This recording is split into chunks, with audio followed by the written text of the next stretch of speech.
Olá pessoal, tudo bem? Sejam bem-vindos a mais uma aula e hoje nós vamos ver um pouco sobre as reações químicas, também chamadas de reações inorgânicas. Então, nas aulas anteriores nós vimos um pouco sobre os materiais e as suas propriedades. E a gente percebeu que eles sofrem transformações, né? Eles podem sofrer transformações, podem ser separados e assim por diante. Vamos começar a perceber com o tempo, né, estudando química, que esses materiais eles podem se unir formando novos compostos, que ali faz parte dos fenômenos químicos, que podem ser reversíveis, mas na sua grande maioria são irreversíveis, tá bom? E eles fazem parte, os fenômenos químicos, das reações químicas, ok? E é isso que nós vamos ver aqui. É o que é uma reação química, quais são alguns tipos de reações químicas que nós podemos ver durante o nosso estudo, tá bom? Vamos lá então. Bom, reações químicas, como eu havia falado, são fenômenos químicos, aqueles que alteram a constituição da matéria, ocorrendo sim a formação de novas substâncias. Primeira coisa, pessoal, característica básica de uma reação química. Nós temos aqui do lado esquerdo os reagentes, aí nós temos uma seta que do lado direito vai dar os produtos. A seta, pessoal, ela é que me dá a direção, tá? Se eu de repente trocasse, fizesse o contrário aqui, seria o contrário. Aqui agora seria reagente e o outro lado seria produto, tá bom? Beleza. Então, ó, em uma reação química é comum a gente utilizar alguma indicação. Aqui, quando a substância está no meio aquoso. Vamos lá. Por exemplo, vamos dizer, eu tenho aqui NaOH. Aí fica aqui, ó, aqui. Então, aquoso. Tem água, certo? Vamos dar um outro exemplo. Supor que aqui tenha S. Então, a substância está sólida. Vamos supor agora que aqui tenha L, de líquido. Tá? Aqui, ó, se de repente tivesse G, gasoso. Por exemplo, eu colocar aqui CO2 e colocar uma seta assim, está dizendo que o produto é gasoso, ele é volátil, tá? Se eu colocar, por exemplo, assim, está dizendo que o produto é insolúvel. Se de repente eu tenho um H2O e aí tem uma setinha, tem um triângulo assim, está dizendo que ela está sofrendo aquecimento, tá bom? Então essas notações, elas com o tempo a gente vai se habituando, mas elas são comuns aparecerem nas reações, tá? Beleza, então. Então, ó, a gente pode classificar a reação química das seguintes formas. Primeiro, uma reação de oxirredução. Segundo, reação de síntese ou adição, também chamada de combinação. Terceiro, reação de análise ou decomposição. Quarto, reação de deslocamento, também chamada de substituição ou de simples troca. E quinto, reação de dupla troca ou dupla substituição. Calma lá que a gente vai ver tudo bem devagarzinho, detalhado, tá bom? Vamos lá. Bom, reação de oxirredução. São aquelas, pessoal, que ocorrem por meio da transferência de elétrons. Ocorre a variação desse número de oxidação. E nós vamos ver depois, tá? Então, essa aqui, por enquanto, ela vai ser a título de informação, para saber que ela realmente existe, tá? Então, veja bem que aqui, ó, ferro, eu tenho ferro. Então, mudou esse valor. Quando ocorre isso, é uma reação de oxirredução. Aqui ocorreu oxidação, já no outro, ó, o valor mudou para menos. Ocorre uma redução. Mas, calma, a gente vai ver isso aqui depois, tá? Então, oxidação aumenta o NOx, redução diminui, beleza. Essa daqui é importante, reação de síntese, essa que a gente vai ver bastante aqui. É uma reação que dois ou mais reagentes formam um único produto. Então eu tenho aqui como exemplo A mais B formando C. Vamos ver aqui uma animaçãozinha, ó. Formação de cloreto de sódio, aqui do lado direito. Então, olha só, tá? Sal de cozinha, aquecimento, né? Então, ó, vai ser o quê? 2Na mais o gás cloro formando NaCl. Aqui é o sódio, tá? Sódio metálico, ele sofre esse processo aqui de combustão. Para que vocês possam saber, resumindo, reação de síntese é o quê? É uma reação que eu tenho dois elementos aqui, ó, olhando aqui, dois elementos diferentes, que são os reagentes, formando um novo produto. Tá bem? Então, numa reação de síntese, pessoal, a partir de substâncias simples, ela é denominada síntese total. Quando eu tenho substâncias compostas como reagentes, ou seja, todos os que estão do lado esquerdo, nesse caso, é chamada de síntese parcial. Então aqui, ó, substâncias simples, ó, magnésio e oxigênio, síntese total. Já a de baixo, óxido de cálcio, que é a cal, e aqui água, síntese parcial, certo? Então, toda síntese total já é uma reação de oxirredução, por enquanto informativo. Vamos dar uma olhada aqui, ó. Aqui é do magnésio, tá? O óxido de magnésio. Então, ó, formou aí o óxido de magnésio, síntese total. Vamos ver a outra. Ó.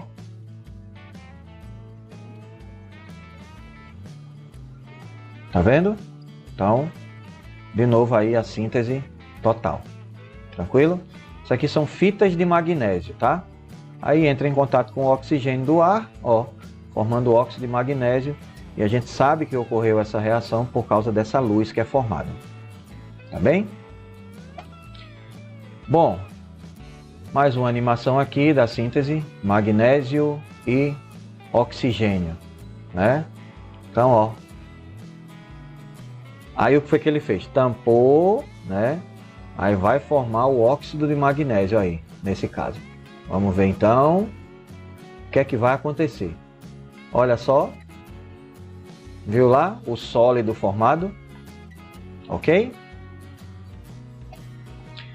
Reação de decomposição é a segunda que a gente vai precisar saber bem direitinho. A primeira é a reação de síntese, segunda decomposição, ou então chamada de análise. É o quê? Quando o reagente aqui, ó, que está do lado esquerdo, ele forma dois ou mais produtos diferentes, está do lado direito, certo? Então aqui eu tenho, ó, olha só esse aqui, né? Dicromato de amônio. Então aqui ele é o reagente e aqui formando produtos, ó, separados, certo? Vamos ver essa animação como é que forma. Olha só como ela é interessante. Aí, ó, quando ele é aquecido, tá? Aí ele forma o óxido de cromo 3, nitrogênio e água no estado vapor. Olha só. Isso aí normalmente eles fazem como vulcão, tá? Assim, fazer esse experimento em casa a gente não consegue, porque não consegue o reagente. Mas olha o que é que acontece aqui com o aquecimento. O óxido de cromo está sendo formado, ó. Tá ali, mais escuro. Libera gás nitrogênio, olha só. Olha a simbologia, sólido, aí forma óxido de cromo sólido, o escuro. Gás nitrogênio, ó, volátil, água, vapor, ó, a seta para cima, volátil. Ok? Uma reação muito interessante, mas que ela precisa ser feita em laboratório por causa da segurança. Tudo bem? Beleza! Aí nós temos aqui também, ó, com tiocianato de mercúrio, ele é aquecido junto com dicromato de amônio, tá? Chamado de vulcão de serpente, é também chamada de serpente do faraó. A gente não consegue de novo esses compostos, mas a gente pode fazer de outra forma essa serpente do faraó, tá? Ela é bem interessante. Então, durante o aquecimento, o tiocianato de mercúrio ele se decompõe formando o quê? Cianogênio e disulfeto de carbono, que reagem com o oxigênio em uma reação muito exotérmica, ou seja, quente, né? Forma o quê? Gás nitrogênio, gás carbônico e óxido de enxofre, dióxido de enxofre. E o paracianogênio, olha só, um sólido castanho que gera essa fita, ó, fita polimérica, plástica, né? Aí forma, lembra uma serpente, tá? Então essa aí é chamada ou vulcão de serpentes ou serpente do faraó, certo? Esse produto a gente não consegue por causa desse tiocianato de mercúrio. Ele é cancerígeno, tá? Então a gente não consegue. Mas a gente faz de outra forma, ok? A decomposição, normalmente, ela é causada por algum agente físico. Então, nesse caso, ou pelo calor, que é chamado de pirólise, então é uma reação de pirólise, ou pela luz, que é uma reação de fotólise, ou por meio da eletricidade, que é uma reação de eletrólise. Ok? Qualquer dúvida, pessoal, podem voltar e aí rever, tá? Então, ó, as principais que vai ser para o nosso estudo agora: síntese e análise, tá? Mas nós vamos ver as outras depois. Por isso que eu já estou passando todo o contexto aqui, certo? Olha só, uma curiosidade interessante sobre os airbags, né? O que é que acontece aí se a gente pula no airbag? Mas antes, vamos ver como é que é o fenômeno lá. Então, é um equipamento de segurança utilizado em automóvel, né? Eles são inflados, pessoal, por uma reação de decomposição. Durante a colisão, um impulso elétrico aquece a amostra de aproximadamente 100 gramas desse azida de sódio, que é o NaN3, é sólido, e ela se decompõe, ó, liberando gás nitrogênio, né, e o sólido líquido, que aí esse gás nitrogênio provoca a expansão imediata do airbag.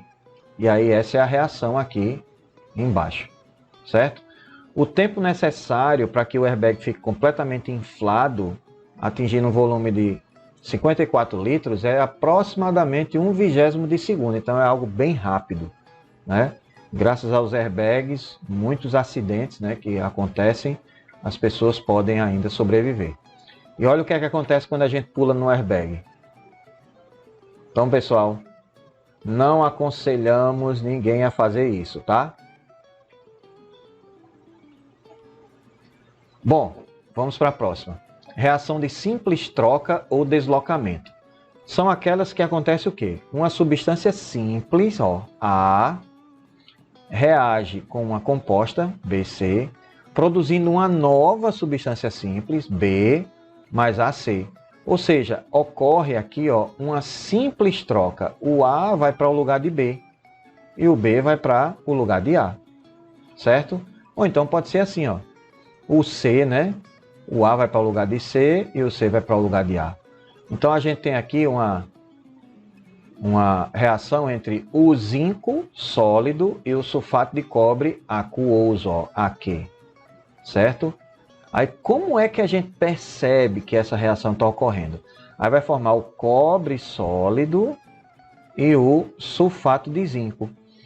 Essa reação a gente consegue fazer em laboratório, tá? Esse sulfato de cobre a gente consegue em lojas de piscina. Essa plaquinha de zinco também a gente consegue, ou então pode conseguir um clipe de papel. A gente consegue fazer isso acontecer, certo? Então, ela leva um certo tempo, ela não é imediata, tá? Depois de certo tempo, a gente percebe que nessa placa de zinco, o cobre vai se depositar. E aí ocorre essa simples troca.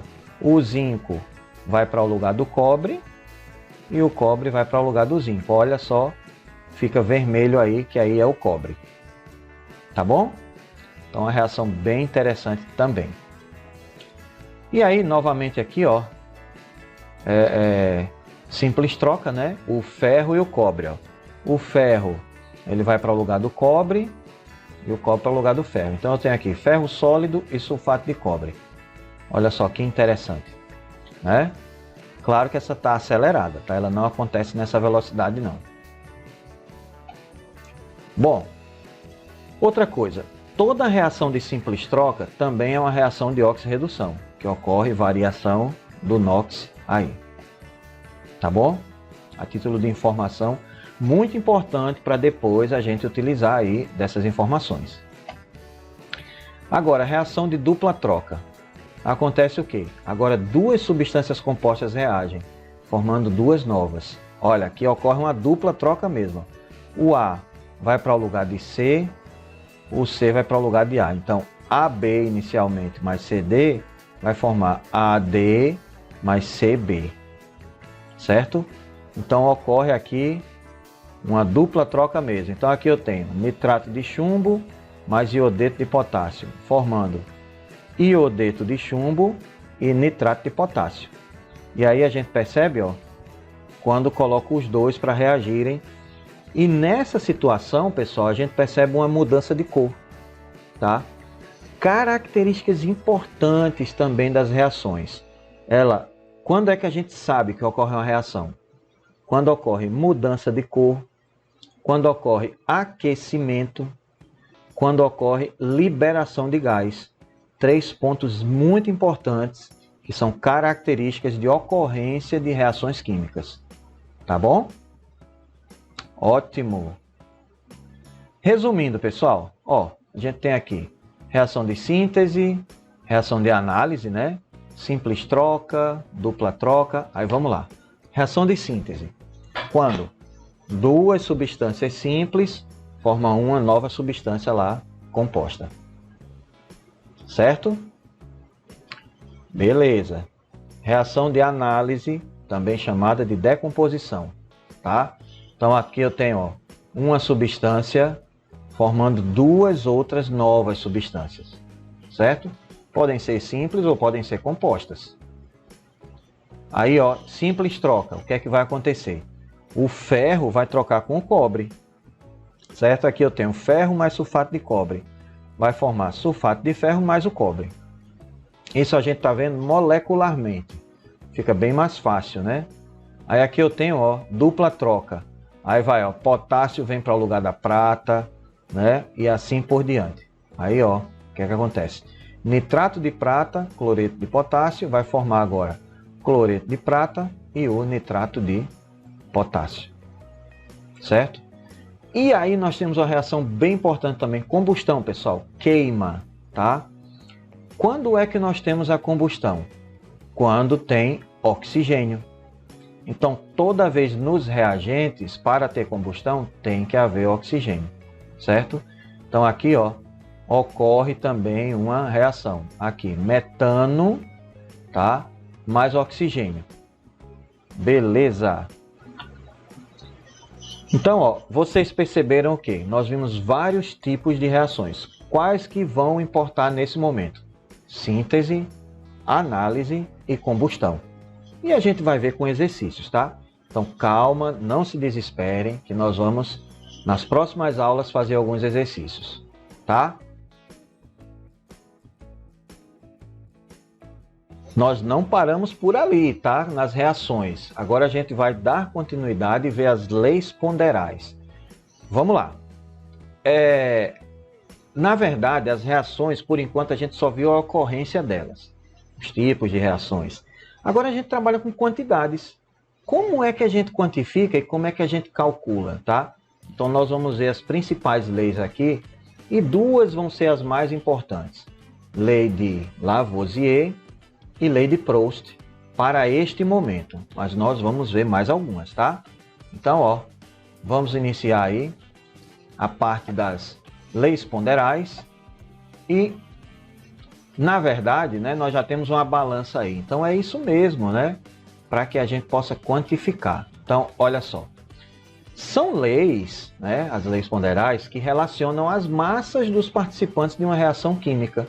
Elas surgiram lá no século XVIII, finalzinho, para o início do XIX. E foi a partir delas, pessoal, que a química assumiu um caráter de uma verdadeira ciência. As principais são Lei da conservação das massas, que é a lei de Lavoisier, Lei das proporções constantes, que é a lei de Proust, e a terceira lei das proporções múltiplas, que é a lei de Dalton. Nós vamos utilizar muitas duas primeiras, tá?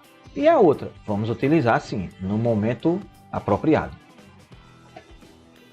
Bom, lei da conservação das massas ou de Lavoisier, que é que significa?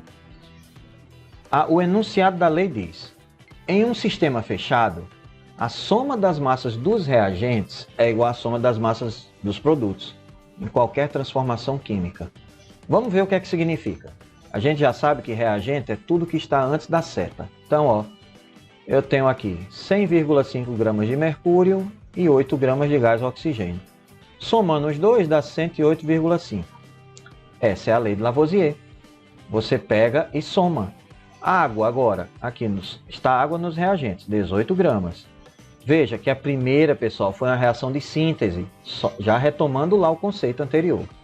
Segunda, reação de análise, de decomposição. A água se decompôs em gás hidrogênio e gás oxigênio. Só que dos 18 gramas de água, 2 gramas são gás hidrogênio, 16 gramas são gás oxigênio. Tá?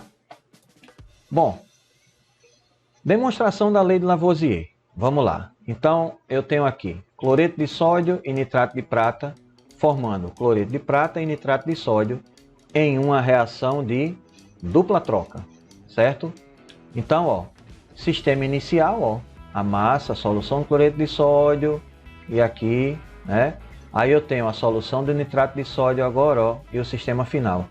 Colocando na balança, ele percebeu que ela não alterava. Então, foi assim que ele conseguiu demonstrar que a soma das massas dos reagentes, por exemplo, se eu tivesse aqui, ó, 10 gramas de cloreto de sódio, 20 gramas de nitrato de prata, e se eu tivesse 15 gramas de cloreto de prata, ao todo aqui, ó, vai dar 30. Nitrato de sódio eu teria também 15, porque a soma das massas dos reagentes é igual à soma das massas dos produtos. Ok? Qualquer dúvida, pessoal, volta um pouquinho que vocês vão compreender. E aí, acompanhando pelo material também ajuda bastante. Mais uma demonstração da lei de Lavoisier. Olha só. Lei da conservação das massas. Aqui eu tenho zinco, enxofre, né? Coloca lá. E aí, ó, uma animaçãozinha. E aí percebe-se que fica que as massas dos reagentes, a quantidade é a mesma da quantidade das massas dos produtos. Certo? Então, ó, tudo aqui bem representado nesta animação. Ok? Ó, ótimo. Então, pessoal, um videozinho aqui para a gente compreender a lei da conservação das massas, né? Que é a lei de Lavoisier. Senhores, é minha grande ambição demonstrar que a natureza é um sistema fechado. Que em qualquer transformação, nenhuma quantidade de matéria nem massa se perde e nem se ganha. Por aqui, por favor.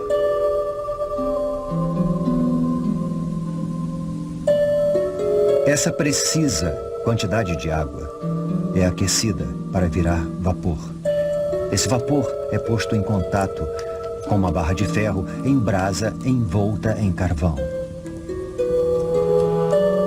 Neste lado, esfriamos o vapor. Mas o que é interessante, coletamos menos água do que quando começamos. Então é claro que perdemos certa quantidade de água. Contudo, também coletamos um gás. E o peso da barra de ferro aumenta. Então, quando combinamos esses dois elementos, o novo peso da barra de ferro e o gás que coletamos, eles são exatamente iguais ao peso da água perdida. Mas é ar atmosférico, Sr. Lavoisier? Não, porque eu meço tudo meticulosamente. Eu posso ver que está mais leve do que o ar à nossa volta. E além disso, está mais inflamável. Vá lá. A água é feita de hidrogênio e oxigênio. Então o que ele fez foi pegar o oxigênio para colocá-lo dentro de uma barra de ferro em brasa.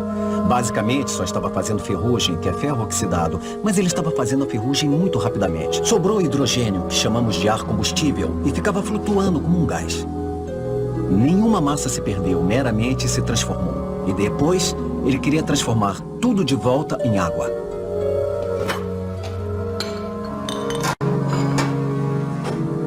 Isso é só o começo.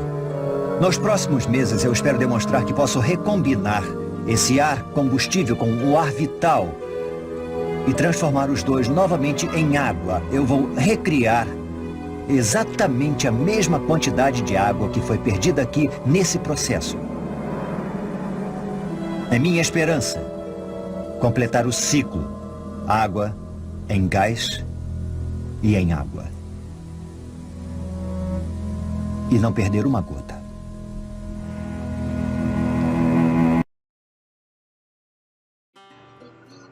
Então, pessoal, vocês percebem como foi interessante essa experiência para que ele pudesse enunciar essa lei da conservação das massas, tá? Então, dando continuidade, o enunciado original, né? Ele falava o seguinte: podemos estabelecer como axioma que, em todas as operações da arte e da natureza, nada se cria. Uma quantidade igual de matéria existe antes e depois do experimento. A qualidade e a quantidade dos elementos permanecem precisamente as mesmas, e nada ocorre além de variações e modificações na combinação dos elementos. Deste princípio depende toda a arte de executar experimentos químicos. Devemos sempre supor uma igualdade exata entre os elementos do corpo examinado e aquele dos produtos de sua análise. Então esse foi o enunciado original, que só fez o quê? Reduziu e disse que em um sistema fechado, a soma das massas dos reagentes é igual à soma das massas dos produtos em qualquer reação química. Tá bom? Ah, mas na hora que eu for pesar, dá diferente. Pode ocorrer uma perda, liberou um gás, algo assim. Por isso que ele fala de sistema fechado, tampado. E aí a conclusão dele popularizou com o tempo, né? Que foi associada a essa frase, que não é de sua autoria. Na natureza, nada se cria, nada se perde. Tudo se transforma. Essa frase é do resumo do livro aí do poema de Rerum Natura, né? Que é sobre a natureza das coisas, do filósofo lá e poeta Lucrécio, tá? Ele viveu no século I. Então assim, a gente vai descobrindo, até mesmo eu não sabia, eu acreditava que era a frase sempre de Lavoisier. Agora já vou dizer que é do filósofo Lucrécio.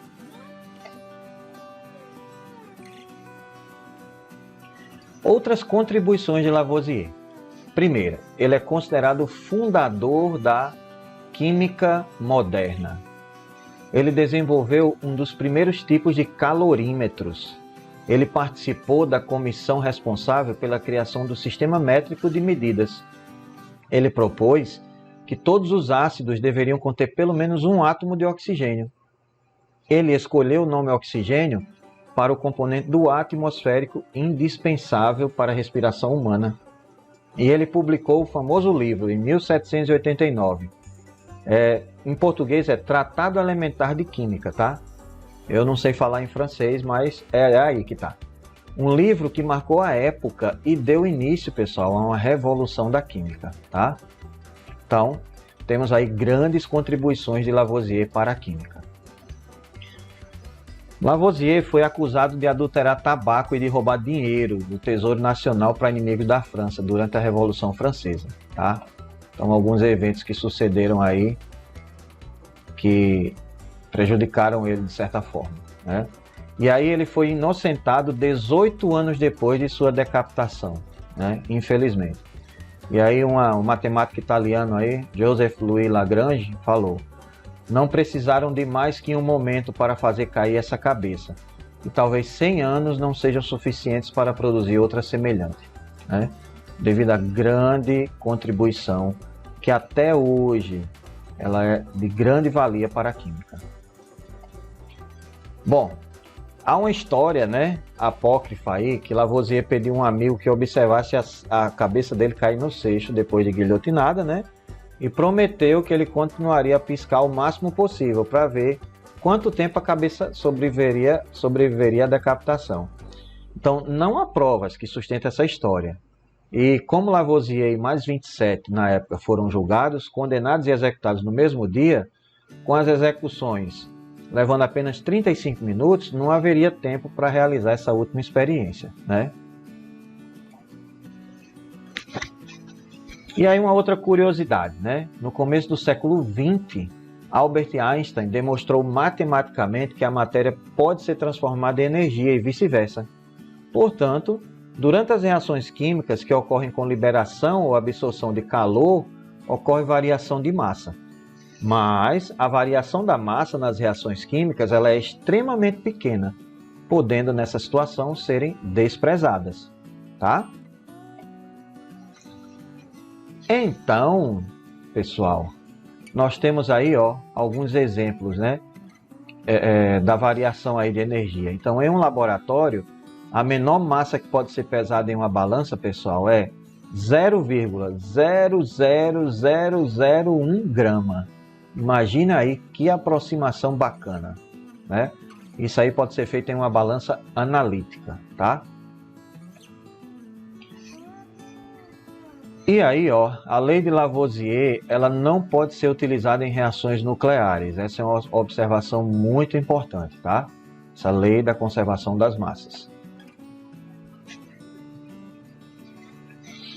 Bem, a próxima é a lei de Proust, também chamada lei das proporções definidas ou constantes.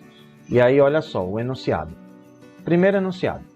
Toda substância possui uma proporção constante em massa, na sua composição, e a proporção na qual reagem e se formam é constante. Ou, também pode ser dita, a proporção entre as massas dos reagentes ou entre as massas dos produtos é constante. Vamos ver como é que isso funciona, tá? Tem aí uma imagem, né, da reação, e ele diz que a proporção, né, a divisão entre as massas de reagentes e produtos aí, certo? É constante. Beleza. Então vamos lá, demonstração, tá? Então como é que a gente analisa aqui? Veja bem, eu tenho gás hidrogênio e gás oxigênio formando água. Então nos reagentes eu tenho gás hidrogênio, gás oxigênio e depois água. Beleza, aí eu tenho o seguinte, pessoal, bem prático, tá? Vamos lá, vamos considerar aqui 4 experimentos na tabela. Primeiro, segundo, terceiro e quarto. Primeiro experimento, 2 gramas de gás hidrogênio. Segundo experimento, 4 gramas. Terceiro, 10 gramas. Quarto, 20 gramas. Vou comparar tudo com o primeiro experimento. Olha só o que é que acontece aqui do primeiro para o segundo. A massa do gás hidrogênio dobra. Então vai de 2 para 4. Consequentemente, pessoal, o que é que tem que acontecer com as outras massas? Do oxigênio e da água. Vai ter que dobrar também. Certo? Se uma dobra, todas dobram. Vamos ver o que acontece agora com a segunda situação. Vou comparar o primeiro com o terceiro. Então, foi de 2 gramas para 10 gramas. 5 vezes mais. Então, a do gás oxigênio também vai ser 5 vezes. A da água também vai ser 5 vezes. Isso aumentando e diminuindo na mesma proporção, tá? Beleza. Vamos agora comparar o primeiro com o quarto experimento. Então, de 2 gramas foi para 20, aumentou 10 vezes. Significa dizer que a quantidade de gás oxigênio aumenta 10 vezes, a quantidade de água também aumenta 10 vezes. Isso da mesma forma, pessoal, para diminuição, tá? E aí ele faz a proporção aqui, Ele coloca no primeiro experimento a massa do hidrogênio comparado com o oxigênio. Olha o valor, 0,125, no segundo também, então a massa se conserva em uma proporção constante. Só que no quadrinho aqui, quando ele faz essas divisões, é um pouco difícil de compreender. Então vocês podem compreender da forma como eu expliquei aqui. Caso tenha alguma dúvida, voltem um pouquinho o vídeo que vai dar certo, tá? Beleza, então olha só. A lei de Proust, ela pode também ser representada em um gráfico, que sempre resulta numa reta, no qual a tangente aqui, corresponde à proporção constante na reação química, tá? Aqui, ela corresponde a isso aí, a proporção constante na reação química entre as massas representadas no eixo das ordenadas e abscissas. Então a gente vê aqui a relação entre a massa de oxigênio e hidrogênio. Aquela divisão que ele fez, que é um pouquinho mais elaborada, né? Não é complicada, é um pouquinho mais elaborada para entender, é a representação aqui no gráfico. Tá bem? Bom, algumas consequências da lei de Proust. Foi aqui, criada a composição centesimal, ou também chamada fórmula percentual. Então, a gente consegue achar a porcentagem de cada átomo aqui na molécula. Isso contribuiu diretamente para os cálculos estequiométricos, que nós vamos ver isso aí depois, tá? Vamos ver um exemplo aqui, ó. Olha só, a gente tem aqui carbono, aqui a primeira situação, né? Primeiro experimento, carbono 12 gramas, oxigênio 32 gramas, gás carbônico 44 gramas. A gente já viu que aqui satisfaz a lei de Lavoisier, olha só. Somando 12 com 32 dá 44. Só que agora ele diz que agora a quantidade de carbono é 100 gramas, né? E aí, pessoal, a gente faz como isso aí? E a gente quer saber aí a quantidade de oxigênio e de gás carbônico. Aí, olha só. A gente pega a quantidade 100 gramas e divide por 12. A gente vai achar que aqui mais ou menos 8 vezes, 8,3 vezes. Significa que essa quantidade também vai aumentar 8,3 vezes e essa quantidade também vai aumentar 8,3 vezes. Então a dica aqui, pessoal, é a quantidade de carbono, você vai pegar 100 gramas e vai dividir por 12 gramas, tá? E vai dar aproximadamente aqui, ó, eu estou fazendo a divisão, 8,33. Depois que você achar esse resultado, você pega o valor do oxigênio inicial, que é 32, multiplica por 8,33 e vai dar um resultado. O resultado do gás carbônico multiplica também por 8,33 e vai dar o resultado específico aqui. Tentem em casa fazer aí, tá? E aí vocês vão perceber. Detalhe importante. A lei de Proust, você acha isso aí. E depois, para você saber se está correto, você usa a lei de Lavoisier. E você vai fazer o seguinte, ó. 100 gramas mais 100 gramas mais X vai ser igual a Y. Se essa soma der igual a Y, aí a resposta está correta, porque também satisfaz a lei de Lavoisier. As duas leis caminham juntas, tá? Isso é importante você saber. Mas calma lá, que aí a gente vai fazer exercícios disso aí. Não vai ser nessa aula, mas na próxima eu garanto, tá bom? Bom, a explicação da lei de Lavoisier de Proust, né, foi dada pela teoria atômica de Dalton. Então, pela lei de Lavoisier, a imagem aí. As partículas, né, os átomos iniciais e finais são as mesmas, portanto a massa permanece inalterada. Já pela lei de Proust, duplicando a quantidade de átomos, todas as massas dobrarão. Faz o seguinte, pensa numa receita de bolo agora. Por exemplo, eu posso fazer, né, uma receita de bolo básica. 3 ovos, 1 kg de farinha, né, e uma xícara de açúcar. Beleza. Tem as outras coisas, mas vamos pensar nisso. Vamos dizer que eu queria dobrar. Eu não posso só colocar 6 ovos e deixar as outras quantidades as mesmas. Eu tenho que agora ter 6 ovos, 2 kg de farinha, 2 xícaras de açúcar. Da mesma forma, né, o contrário. Se eu quiser diminuir a metade, tem que colocar 1 ovo e meio quilo de farinha e meia xícara de açúcar. Assim é a lei de Proust, certo?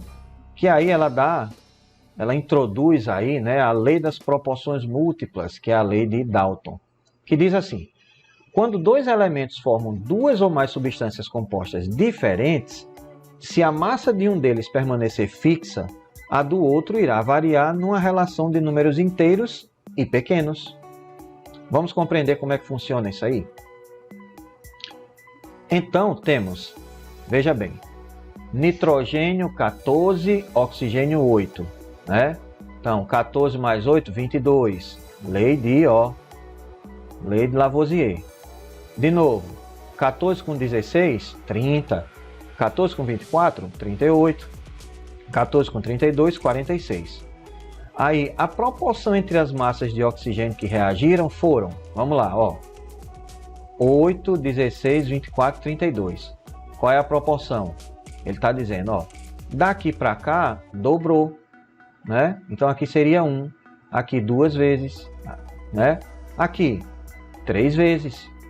Comparado com a primeira, tá, pessoal? Se você comparar com a primeira, aí você vai ver que aqui, ó, 3 vezes. Aqui, a outra, 8, aqui 4 vezes. Então ele está dizendo, ó, proporção, uma vez a primeira, 2 vezes a segunda, 3 vezes a terceira, 4 vezes a quarta. Certo? É isso que ele quer dizer. Você sempre comparando com a primeira, você vai perceber isso. Ó, aí o óxido formado foi esse aí. Tá bom? Beleza. E aí, pessoal, nós paramos nessa lei das proporções múltiplas por meio da demonstração da lei de Dalton. Outras leis surgiram, tá? Mas, por enquanto, nós vamos ficar por aqui, tá? Eu espero que tenham compreendido.